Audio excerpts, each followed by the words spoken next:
Quick Crunch, and I just wanted to talk briefly about the organization of our homeschool. If you want a full description of what we do for homeschooling and the curriculum that we use and the parent partnership that we're a part of, I talked all about that in my last video, so I highly encourage you to check that out first, so what I'm talking about here makes a lot more sense. I'll also link it here in the cards if you want to click on that and watch that first. Today I just wanted to talk a little bit about how I organize our days and make sure that we get all of our bases covered. So an overarching thing is that we are doing our parent partnership. Like I said, our parent partnership is a program in our district where the kids actually go to an actual school and there are teachers teaching actual classes, but we get to pick which classes and how many we take. We like to call it Kid College. So they organize all of that curriculum and provide all the materials for us. So they have actual classroom instruction time, and then the parents are expected to do the other half of the teaching of that subject at home, for which they give us all of the materials. So that is how that part of our days are organized. This next year we will be actually going 5 days a week.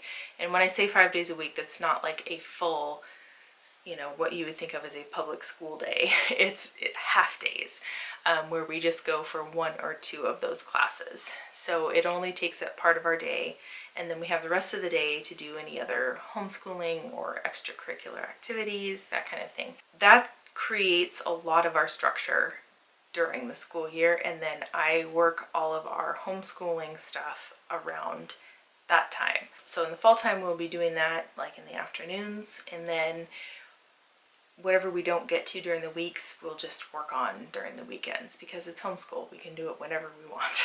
But during the summer I actually have specific days that we do specific things, just because I need a little structure for myself. Because it's a lot of stuff that we're trying to keep track of, and if I can do certain things on certain days, it helps me keep track of what we've done and what we're going to do on a certain day. So while I do schedule certain subjects for certain days, we're not super strict about timing of things. It's basically like whenever we get to it that day. So sometimes that's in the morning, sometimes that's in the afternoon. My mom helps us homeschool for 2 days a week. She comes over 2 days a week. She was a teacher as well, so it's amazing having her help. And she does a lot of stuff with Alex, actually. She does all the math with him and some of the reading as well. And I usually do the stuff with Sophie while they're doing that. And one of us will be working with Teo on one of his workbooks at the same time. So I've made a calendar that I have on our wall. It's just a whiteboard calendar. I can link the one I got down below. I really love it. It's nice to just have it up on the wall where we can all see it. This is what we're doing today. This is what you can expect.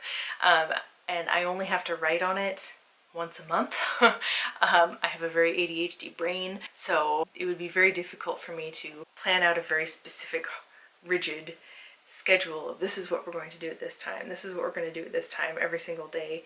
But I'll show you in a second, but I have an overall month calendar where I say these are the things we're doing on each day. We just work through, it's basically like a little checklist for what we need to get through every day, but not super strict or rigid about the timing. So I'll show you that for how we organize our days during the summertime. And it will definitely change in the fall. I will probably on our calendar just write in which classes we have on which days, and also write in which days we will be doing like our reading and our math homeschool. And I also put in like our extracurricular activities, things like that, and like when we have therapies, because we have to work that in as well. This fall or winter we might try to work in some extracurriculars, like maybe we'll try and do gymnastics.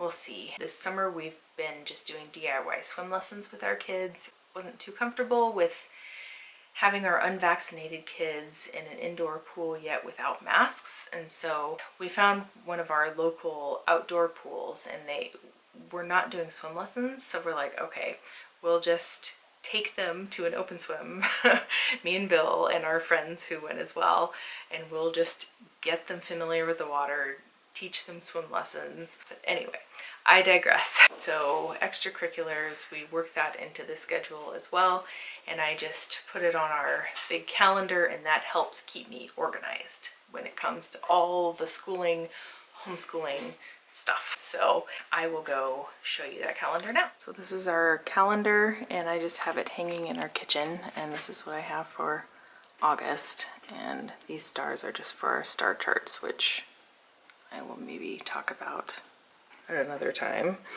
But this is our calendar, so I just write the month at the top and fill it in, and put all of our homeschooling and major events on there so that we can see. So this is how we kind of organize the homeschool for the summertime. We did the very similar schedule for July as well.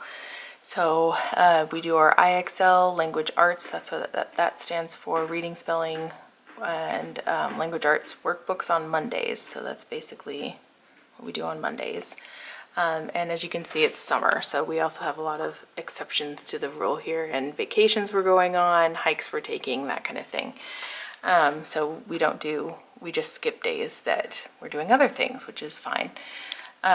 Tuesdays we do our IXL science, and Alex has therapy.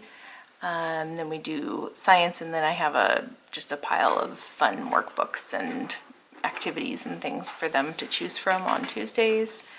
And then you can see I just have like doctor's appointments and stuff. Then Wednesdays they do IXL math and all of their math workbooks, so it's just a math day. Thursdays Alex does IXL Spanish, and Sophie has therapy, and then as I put on there, it's just kind of a catch-up day for us. And like I mentioned in our previous video, we have nature school, and we do that on Fridays. And then usually we do piano on Saturdays if we have time, and then you can see we have a lot of other things going on Saturdays here. As you can see, I wrote in sports because that's just a kind of a interest that we're focusing on right now with the Olympics going on, and I just want them to have a general knowledge of all the different sports, so we usually just focus on one per week or so. And then Sundays we have been trying to go to church. It doesn't always happen, but my goal is to read from their kid Bible to them a little bit. If we didn't get to piano on Saturday, then we do it on Sunday.